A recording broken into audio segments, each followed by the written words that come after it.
Israel ने कई बार ऐसे प्रस्ताव भी रखे, भारत के पास प्रस्ताव रखा कि आप पाकिस्तान को ठोकिए, हम आपके साथ हैं, हम ठोकेंगे आपके लिए। उन्होंने यह प्रस्ताव अमेरिका को कई बार रखा, लेकिन लोग जो हैं हर समय पीछे हटते गए। इस बार ट्रंप ने आशीर्वाद दिया, नेतन्याहू ने हमला करा और यह होना था। अभी भगवान ना करे ऐसा हो, लेकिन ऐसा हो सकता है। यह पूरी की पूरी आप मान के चलिए कि और तबाही होगी इजराइल के अंदर, लेकिन एंड में इजराइल जीतेगा। और इजराइल को एक बात पता है कि एक बार करवा लो जो करवाना है, एक बार मार्के की जंग हो जाए, उसके बाद ईरान का पूरा स्ट्रक्चर ठप हो जाएगा। क्योंकि देखिए बात यह है ना, अभी हम कह रहे हैं कि यह चीज हो गई, हम लोग ये फोटोग्राफ दिखा रहे हैं, आप ये कह रहे हैं अस्पताल में कर दिया, बियरशेबा में, वो 1000 बेड का हॉस्पिटल है और पूरे साउथ इजराइल को केटर करता है, 1000 बेड का हॉस्पिटल, राइट? अब उस पर मार दिया। इनको पता था ये होगा, इजरायलियों को पता था, क्योंकि अगर आप ये काम नहीं करेंगे तो हमास और हिजबुल्लाह आपको अटैक करते रहेंगे। फिर 7 अक्टूबर की जैसी चीजें होती रहेंगी। आपको एक बार, जिसको कहते हैं ना देसी में, आपको एक बार ये टंटा काटना होगा, फुल एंड फाइनल।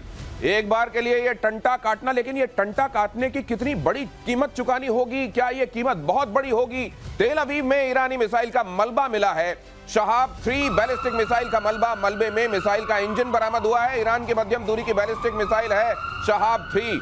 और एयर मार्शल पीके श्रीवास्तव अक्सर बताते हैं कि दुश्मन की तकनीक को समझने के लिए उनके ऐसे इंस्ट्रूमेंट्स जो उतने बर्बाद नहीं हुए होते हैं वो बड़े काम आते हैं। ये तो पहले ही पता होगा वैसे इजराइल को कि इसमें क्या-क्या, इसके बारे में ठीक से पता था, तो ऐसी कोई खास इस वक्त डिस्कवरी नहीं। लेकिन हाँ, मिलना ये पता चलता है कि आज वो क्या चला रहे हैं हमारे ऊपर, और अगर ये मिल जाता है तो उसके बाद उसकी काट भी आप पैदा कर सकते हैं, जैसा मैंने पहले भी कहा था। और ये हमें हमेशा से ये थी संभावना, और जैसे गौरव बता रहे थे, संभावना थी, और इसको फैक्टर नहीं किया था। जब भी आप लड़ाई करते हैं तो आपके पास जरूर फैक्टर इन करते हैं कि दुश्मन उसका जवाब कैसे देगा। ईरान मिसाइल फोर्स है, ये पता था। ईरान के पास यूरेनियम का इनरिचमेंट हो रहा है, ये पता था। 60% तक पहुंच गया, ये भी पता था। तो अगर आपके पास मिसाइल फोर्स है और यूरेनियम भी आपके पास है, तो न्यूक्लियर वेपन बनाने में कोई बहुत ज्यादा टाइम नहीं लगेगा। इसीलिए ये सब हो रहा है। और उसी के अगर उसके परिप्रेक्ष्य में अगर आप इसको देखते हैं तो इसका मिलना शहाब 3 के, उसका हमें पता है कि किन मिसाइल से मार हो रही है। अब जो हाइपरसोनिक मिसाइल्स आती हैं और ड्रोन्स भी साथ में आते हैं, तो जो आपने कहा लीक थ्रू, तो लीक थ्रू होता ही होता है, और इंफ्रास्ट्रक्चर के ऊपर अटैक हो रहा है। अगर आप देखिए हॉस्पिटल, स्टॉक एक्सचेंज और इन चीजों पर अटैक होना, इसका मतलब जानबूझ के सिविलियन इंफ्रास्ट्रक्चर अटैक करके साइकोलॉजिकली ईरान को दबाने की कोशिश की जा रही है, इजराइल को दबाने की, साइकोलॉजिकली दबाने की कोशिश की जा रही है। तो यहाँ कई फ्रंट पर बहुत सारी चीजें हो रही हैं। अगली खबर देखिए, इजराइल का ईरान पर जबरदस्त पलटवार। ईरान में अराक हैवी वाटर रिएक्टर पर, हालांकि ये पहले हो गया था, ये रात के वक्त ये हमला हो गया था, अराक हैवी वाटर रिएक्टर पर हमला हुआ, और उसके बाद ईरान की तरफ से 35 के आसपास मिसाइलें एक साथ छोड़ी गई इजराइल पर। ईरान के न्यूक्लियर प्रोग्राम का अराक अहम हिस्सा, अराक में बड़े पैमाने पर हथियारों का प्रोडक्शन होने की खबरें थी। हमले से पहले इजराइल ने दी थी चेतावनी, शहर के लोगों से इलाका खाली करने के लिए कहा था। मेजर गौरव आर्य, इस जगह को क्यों चुना गया? देखिए बात यह है कि इजराइल सिर्फ वही चीज चाहता है कि किसी तरीके से ईरान को डिनाई करा जाए कि उसके पास न्यूक्लियर वेपन्स हो, और वो न्यूक्लियर वेपन्स को कैरी करने का, यानी कि जो बैलिस्टिक मिसाइल होती हैं, लॉन्ग रेंज, इंटरकॉन्टिनेंटल, राइट, और इंटरमीडिएट रेंज, वो बैलिस्टिक मिसाइल्स की जो सलाहियत है, जो कैपेबिलिटी है, उससे ईरान को डिनाई करा जाए। तो हेवी वाटर इज यूज्ड। अब ये वहां पे रिफाइन करेंगे, सेंट्रीफ्यूज होंगे, तो आपके पूरे मामले में आपका इसका इस्तेमाल होता है। इस साइट को मारा गया, और इस साइट को मार के तिल मिला के फिर ईरान ने वो मिसाइलें फायर करी, जो कभी अस्पताल गई, कहीं गई, उसके रिएक्शन में। यही तो आप कहना चाह रहे हैं? बिल्कुल कि साहब इसके रिएक्शन में ये हुआ। तो आप ये देख लीजिए सब लोग यहाँ पे कि इजराइल किस चीज को टारगेट कर रहा है। इजराइल टारगेट कर रहा है जहां पे हथियार बनते हैं, और ईरान किसको टारगेट कर रहा है? ईरान वहां टारगेट कर रहा है जहां पे पेशेंट हैं, अस्पताल है। तो ईरान और हमास में कोई ज्यादा फर्क नहीं है दोस्तों।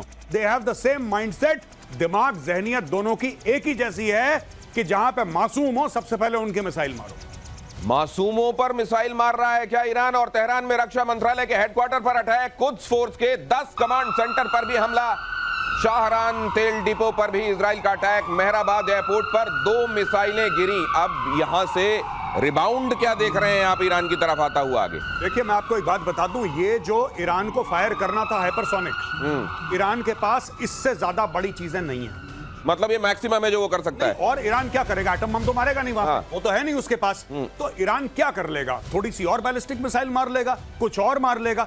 लेकिन कहने की बात यह है कि जिस तरीके से उनकी कैपेबिलिटीज को डिन्यूड और डिग्रेड करा है इजराइल ने, जिस तरीके से जहां पे मैन्युफैक्चरिंग होती है सोर्स में जाके मारा है, तो मुझे नहीं लगता कि कुछ दिनों के बाद ईरान के पास ऐसा कुछ होगा असला इस्तेमाल करने का कि जिससे ईरान इजराइल को, माफ कीजिएगा, कोई मेजर डैमेज हो पाए। और एक और बात, अगर मेजर डैमेज होता है तो वहां पे खड़ा है अमेरिका। अमेरिका के सारे एसेट्स जो हैं दोस्तों लॉक्ड एंड कॉक्ड। दिनेश कल आप बता रहे थे ईगो गार्सिया के बारे में, आप बता रहे थे, आपने पूरा बताया कि कहां पे कौन से अमेरिकन एसेट्स हैं, कहां पे F-16 है, कहां पे F-22 है, कहां पे F-35 है। पूरा का पूरा जो है मामला अमेरिका का रेडी है। जब पता लगेगा कि अब पानी नाक से ऊपर चला गया है, America will enter the war. और अगर ऐसा होता है तो फिर क्या होगा? इधर सोरोका अस्पताल पर मिसाइल हमले पर इजरायली पीएम नेतन्याहू ने कड़ी प्रतिक्रिया दी है। खामेनेई वॉर क्राइम के लिए जिम्मेदार है, इजराइल ने कहा। ईरान जानबूझकर अस्पतालों को निशाना बना रहा है, नेतन्याहू ने कहा। इजराइल अपने नागरिकों पर हमले का बदला लेगा। खामेनेई को लेकर सभी विकल्प खुले हुए हैं। नेतन्याहू ने यह भी कहा, खामेनेई की हत्या की बात मीडिया में करना ठीक नहीं। ये तो बहुत गंभीर बात कह दी उन्होंने। बहुत बड़ी बात है। हत्या की बात मीडिया में करना ठीक नहीं, हत्या करना ठीक है नहीं, इसकी बात नहीं हुई। हाँ। ये बात ध्यान रखिएगा। हाँ। और जहां तक आप बता रहे थे उसी कार्यक्रम में आपको एक चीज बताते हैं, हैवी वाटर की जरूरत पड़ती है अगर आपको न्यूक्लियर वेपन बनाना है जी। साइलोज में भी मारेंगे मिसाइल। देखिए लॉन्चर ठिकाने जहां से लॉन्च कर सकते हैं और जहां से आप न्यूक्लियर वेपन बना सकते हैं, ठीक है। ये जितने भी इंफ्रास्ट्रक्चर हैं। और जब कच्छ की आपने बात की, कच्छ ये बहुत जबरदस्त फोर्स इनकी है जो खामनाई के डायरेक्टली अंडर काम करती है। अच्छा, अगर उसके ठिकानों को बताए, इसका मतलब जब राजा को मारने से पहले आसपास की फौजों को आप गिरा देते हैं ना, तहस नहस कर देते हैं। ये सब वो सारे प्यादे वजीर हैं जो गिराए जा रहे हैं। तो इसमें आपका हंच क्या कहता है? चेकमेट वाली सिचुएशन जैसा हमने देखा था सद्दाम हुसैन के साथ, वैसी कोई सिचुएशन देख रहे हैं या उससे ज्यादा ग्रेव खामेनेई के लिए? खामनेई की सिचुएशन लगभग, अब बताइए, उनकी सिचुएशन बहुत ही ग्रेव थी।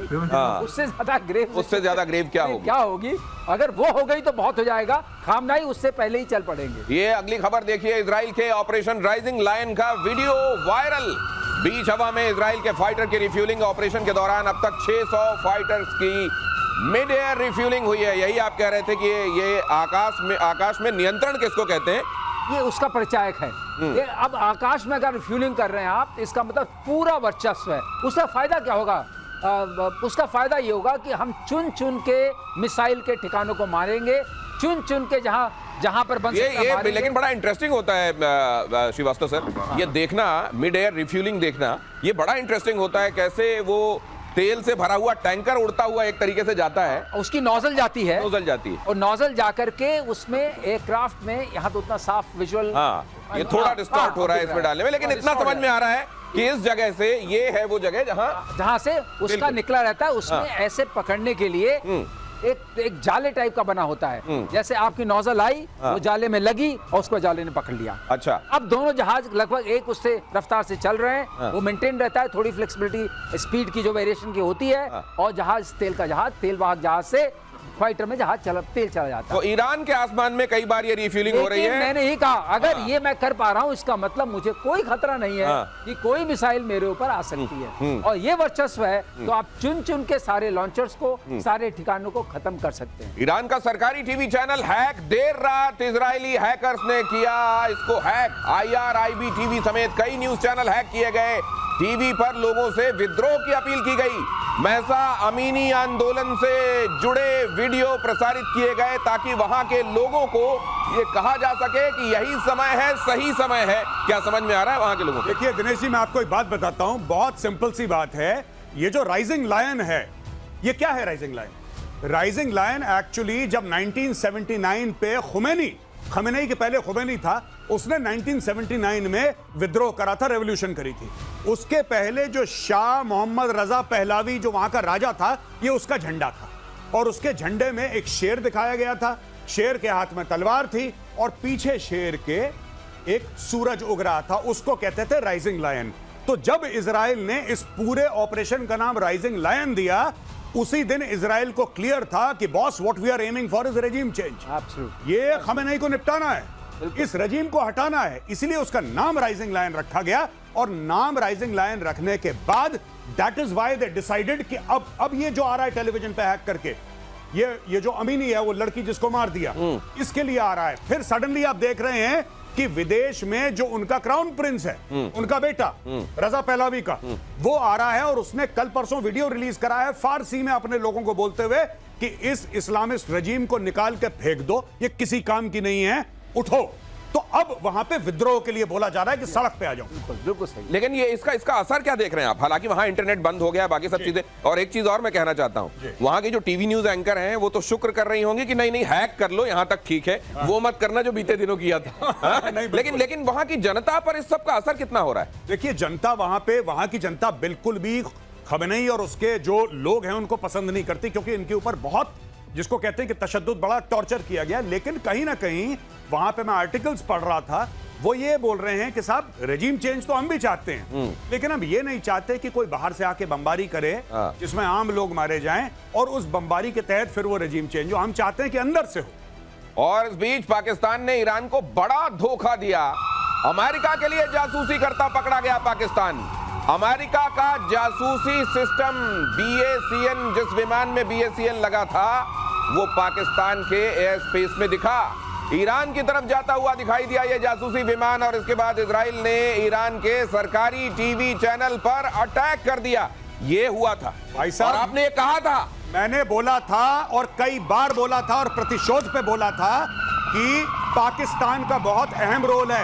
ये जो इसको खाना खिला रहा है ना वहां पे बुला के व्हाइट हाउस में, जो इनकी तारीफें कर रहा है कि देखो पाकिस्तान कितना अजीम मुल्क है, कोई अजीम मुल्क नहीं है। बेसिकली मीर जाफर को पैसे पहुंच गए। जो पाकिस्तान ने करा है, ईरान की पीठ पे खंजर उतारा है। पाकिस्तान इज अ बैकस्टैबर नेशन, ये धोखेबाज मुल्क है और इन्होंने इस्लामी बिरादरी मुल्क होने का ढोंग रचा और ढोंग रचने के बाद इन्होंने गद्दारी करी है। नहीं तो ये क्या, ये ईरान में जो लोग रह रहे हैं ये तो कलमा पढ़ते होंगे जी, तो यहां पर भेजते हैं वो कि जाओ पूछो कि अगर कलमा नहीं पढ़ पाते हैं गोली मार दो, और वहां पे उनके साथ गद्दारी कर रहे हैं जो कलमा पढ़ने वाले उधर बैठे हुए हैं, वो कह रहे हैं उनको भी गोली मार दो, उनको भी गोली मार दो। देखिए, जहां से पैसे मिलते हैं पाकिस्तानी स्टेट का, मैं पाकिस्तानी आवाम की नहीं बात कर रहा, पाकिस्तानी स्टेट है, पाकिस्तानी फौज है, इसका कोई दीन ईमान नहीं है। जब मैं कह रहा था तो मुझे पाकिस्तानी मैसेज कर, मेजर साहब ये आप कैसे कह सकते हैं, ये तो बहुत गलत बात है, हम आपसे डिसएग्री करते हैं। मीडिया में आ गया है तुम्हारी फौज ने गद्दारी करी है पाकिस्तानियों, तुम्हारी फौज एक गद्दार फौज है और ये इस्लाम को एक ATM मशीन की तरह इस्तेमाल करती है। अमेरिका ने पैसे दिए, उसने बैठ के खाना खिलाया, इन्होंने पीठ में खंजर उतार दिया ईरान का। और ये जो एयरक्राफ्ट बात आप कर रहे हैं दिनेश, इस एयरक्राफ्ट से उसको लाइट अप किया था टीवी स्टूडियो को। कब आप टारगेट जाता है आपका? अच्छा, मतलब वहां आपको बताया ये है, जैसे हम लेजर बीम डालें कि भाई प्रेजेंटेशन के समय ये वाली जगह पेंट कहते हैं ना, उसको पेंट करा। उसको किल चेन बोलते हैं। अच्छा, आप दिखाइए कहाँ है, हम मारेंगे। अच्छा, तो इन्होंने दिखाने का काम किया है, दिखाने का काम किया ये है। ये पाकिस्तानी एयर स्पेस से हुआ दिखाने का काम, ये पाकिस्तानियों ने बोला है वहां पे मारो। और ये किल चेन इस्तेमाल करते हैं, एक दिखाता है, दूसरा देखता है, तीसरा मारता है। भाई साहब, हॉकी की पेनल्टी देखी आपने? बिल्कुल, पाकिस्तान ने गोल सेट करा। देखिए, अब जो पाकिस्तानी कहते हैं कि यहूदी ऐसे तो यहूदी वैसे, ठीक है, जो कहते हैं कि हम यहूदियों के खिलाफ हैं, हम फिलिस्तीनियों के साथ खड़े हैं, राइट। अब मैं पाकिस्तानियों से यह पूछना चाहता हूं कि चूरन तो चाट लिया आसिम मुनीर ने व्हाइट हाउस में जाके, अब यह कर रहा है, ये हैं तुम्हारे मुजाहिद और ये हैं तुम्हारे गाजी, ये है उनका कैरेक्टर। तो जिन फिलिस्तीनियों के लिए ईरान कह रहा था कि वो खड़ा हुआ है, उस ईरान के खिलाफ उसकी जगह बता के टॉर्च मार के यहां हमला करो, ये कराया जा रहा है। अमीनी जो लड़की का आपने बात बताई, वो भी जरूरी है 10 दर्शकों को बताना। अमीनी 16 साल की लड़की थी जिसके ऊपर अत्याचार हुआ, बाद में उसी को मारा गया, उसी के खिलाफ वो दी बिल्कुल, उसमें तो बड़ा बवाल हुआ था। अगली खबर यह है कि इजराइल के खिलाफ ईरान का बड़ा प्लान लीक हुआ। हूती, हमास और हिजबुल्लाह के साथ मिलकर बड़े हमले की तैयारी। इराक में शिया लड़ाके भी लड़ने के लिए तैयार। कहा जा रहा है कि दुनिया भर में जितने स्लीपर सेल्स हैं ईरान के, उनको भी एक्टिवेट किया जा रहा है। भाई साहब, आधे स्लीपर सेल को तो स्लीप करवा दिया इजराइल ने, हिजबुल्लाह की कमर तोड़ दी, हमास को मार मार के उसका भरता बना दिया।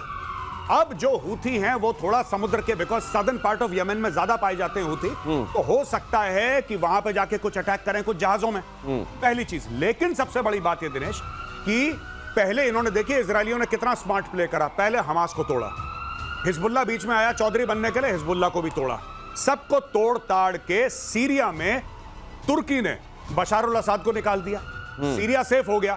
अब जब सीरिया सेफ हो गया और लेबनान सेफ हो गया और फिलिस्तीन सेफ हो गया, now they made the move for Tehran. और हर समय तेहरान एंड गेम था इसका। एंड गेम तेहरान है और एंड गेम ये है कि वहां की पॉलिटिकल जो लीडरशिप है उसको बदला जाए। अमेरिका के ईरान को आखिरी चेतावनी। सीरिया के लिए अमेरिका के विशेष दूत टॉम बैरक ने कहा, युद्ध में हिजबुल्लाह कूदा तो घातक होंगे परिणाम। अमेरिका ने भेजे लड़ाकू विमान और युद्धपोत। खामेनेई ने कहा, अमेरिका ने हमला किया तो तगड़ा जवाब देंगे। मुझको लगता है कि इस दौरान कुछ बेट्स भी डाले जा रहे हैं जिनको पक्का पता ही निकले जाएंगे बेट्स, और जैसे ही निकले जाएंगे वैसे कहा था ना कि ये किया तो मारेंगे, अब मार देंगे, मतलब एक बहाना मौजूद होगा। मैं ठीक कह रहा हूं? ऐसा बिल्कुल सही दिनेश, आप जो कह रहे हैं हम लोगों ने हर बार देखा है। हाँ। जब ये कहते हैं कि मारेंगे, हाँ। वो तो मार पड़ जाती है। हाँ। उसने आपने देखा नहीं जो टीवी चैनल पर आता, उसने कहा था अगर अल्लाह बचाएगा बॉम्ब फेंका तो ये होगा। हाँ। फट से बॉम्ब पीछे पड़ गया। बिल्कुल। तो अब ये सवाल है कि तगड़ा जवाब देंगे, हाँ। इसका मतलब तगड़ा मारो।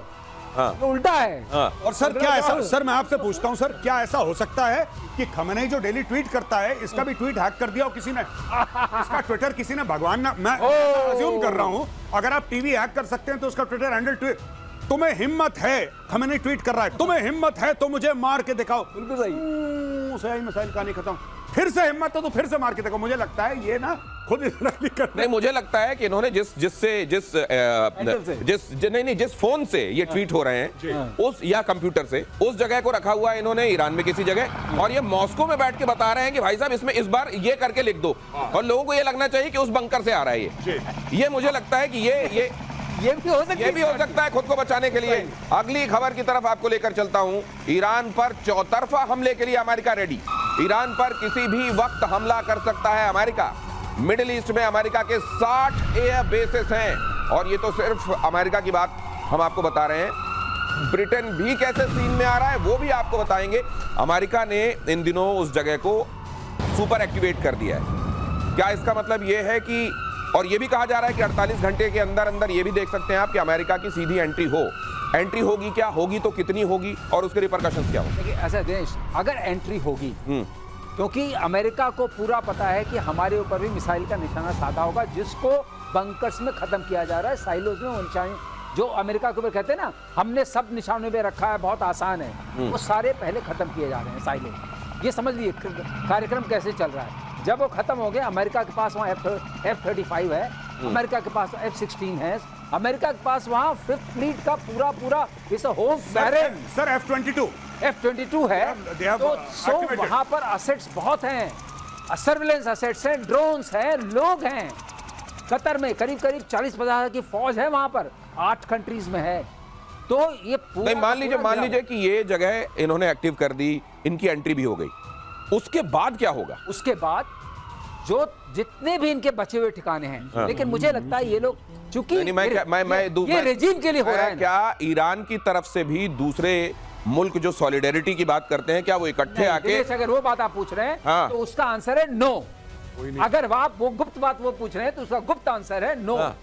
कुछ नहीं होगा। तो नहीं, कोई लाजे शर्मे भी नहीं आए, कोई लाज शर्म में भी नहीं आएगा कि कहा था हम साथ में। देखिए, सबसे पहले पाकिस्तान, हम आलम इस्लाम के लीडर हैं, वाहिद एटमी मुल्क है पूरे आलम इस्लाम में। अगर यहूदियों ने तेहरान पे बम चलाया, हम तल अवीव पे बम चला देंगे।